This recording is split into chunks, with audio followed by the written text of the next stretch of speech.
ಶ್ರೀ ಪರಂಜ್ಯೋತಿ ಕಲ್ಕಿಯವರ ಪವಾಡ. ಇದು ಝಕ್ ರಿಪಬ್ಲಿಕ್ನ ಜಿಂದ್ರಾ ಪೋಕೋರ್ನಾ ಅನ್ನುವವರಿಗೆ ಆದಂತಹ ಅನುಭವ.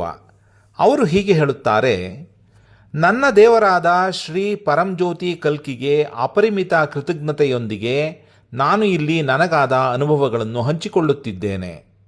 ಆನಂದ ದಿನವೆಲ್ಲವೂ ಉಕ್ಕಿ ಹರಿಯುತ್ತಿದೆ. ನಾನು ಕಾರಣರಹಿತ ಆನಂದದ ಸ್ಥಿತಿಯಲ್ಲಿ ಇದ್ದೇನೆ.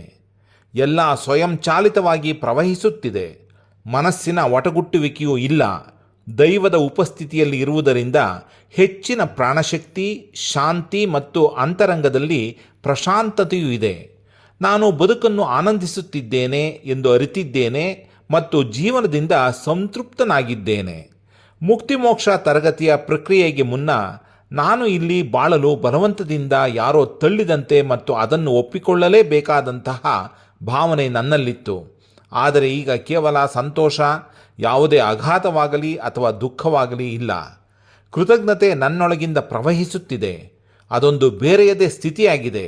ಪ್ರತಿ ಬೆಳಗ್ಗೆಯೂ ನಾನು ಅದೇ ಅನುಭವದೊಂದಿಗೆ ಏಳುತ್ತೇನೆ. ಈ ಸ್ಥಿತಿ ದಿನವಿಡೀ ಇರುತ್ತದೆ. ಯಾರಾದರೂ ನನ್ನನ್ನು ದೂಷಿಸಿದಾಗ ಅಥವಾ ನನ್ನನ್ನು ಹೊಗಳಿದಾಗ ಎರಡೂ ನನಗೆ ಒಂದೇ ಆಗಿರುತ್ತದೆ. ನಾನು ಆಗಲೂ ಅದೇ ಆನಂದ ಸ್ಥಿತಿಯಲ್ಲಿರುತ್ತೇನೆ. ಈ ಅನುವಾದಕ್ಕಾಗಿ ಮತ್ತು ನನ್ನ ಅನುಭವ ಹಂಚಿಕೊಳ್ಳಲು ನೀಡಿದ ಅವಕಾಶಕ್ಕಾಗಿ ಅಪಾರ ಧನ್ಯವಾದಗಳು. ಶ್ರೀ ಪರಂಜ್ಯೋತಿ ಭಗವತಿ ಭಗವಾನರಿಗೆ ನನ್ನ ಕೃತಜ್ಞತೆಗೆ ಮಿತಿಯೇ ಇಲ್ಲ. ಎಲ್ಲರಿಗೂ ಅದ್ಭುತ ಜೀವನ್ಮುಕ್ತಿಯ ಅನುಭವವಾಗಲೆಂದು ನಾನು ಹಾರೈಸುತ್ತೇನೆ.